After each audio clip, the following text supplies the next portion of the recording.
Ndikimin direkt te Rusia ishte rritja po të ndodhte një rritje e çmimit të naftës, atëherë ajo do ta forconte Rusinë, sepse ajo është burimi kryesor i të ardhurave për Rusinë.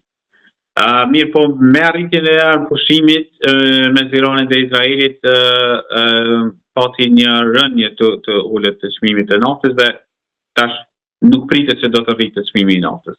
Kështu që aspekti ekonomik aty ndërlidhet me aspektin ushtarak, sepse përmes eksportit të naftës Rusia e financon luftën në Ukrainë.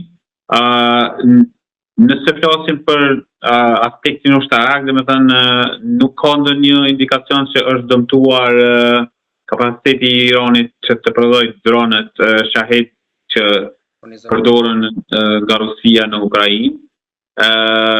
Ajo që mund ndodhë është që Irani ta rimendoj aleancën me Rusinë, ndoshta të kushtozoj eksportin e dronëve me ndihmë tjetër apo çështje tjera, kështu që mund ndoshta ndikojnë në mënyrë të jo të drejtë për drejtë në luftën në Ukrainë, por është e vërtetë Rusia në aspektin ndërkombëtar në lindjet mesme është më e dobësuar, edhe pse duhet të mos harrojmë se Rusia është forcuar në rajone tjera, sidomos në Afrikë, në rajonin e Sahelit, në shtetet siç janë Nigeri, ku përmes korpusit Afrika e ka rritur ndikimin e vet atje te ato shtetet, duke zogluar drejt për drejt ndikimin e shtetet perëndimore, siç është Franca. Kështu që nuk mund bëhet fjalë për një ulje të gjithanshme të ndikimit të Rusisë, mirë po në lindjet mesme me rënien e regjimit në Siri është dobësuar ndikimi i Rusisë dhe tash me dobësimin e Iranit gjithashtu mund thuhet se ka një dobësim më të yteshëm të ndikimit të Rusisë në lindjet e mesme, por kjo nuk do të thotë patjetër që Rusia zbrapset apo heq dorë nga ambicjet e saj.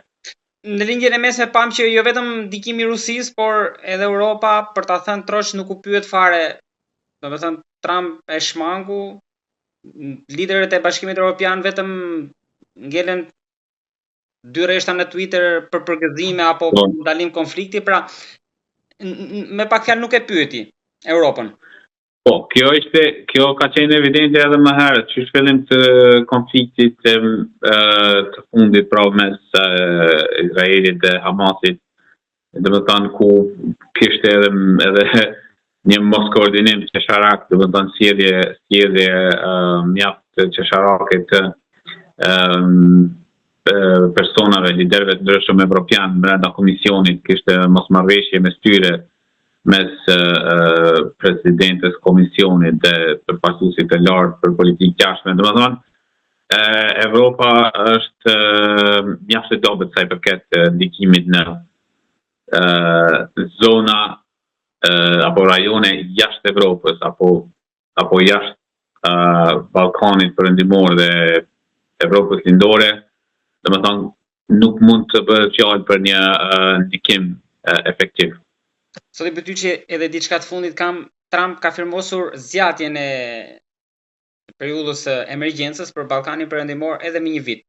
Kjo është një procedurë rutinë që ndodh çdo vit apo situata ka indicie që mund këtu të shpërthejë? Sepse jo më kot edhe tek postimi që bëri pak ditë më parë për lindjen e mesme e përmendi Kosovën.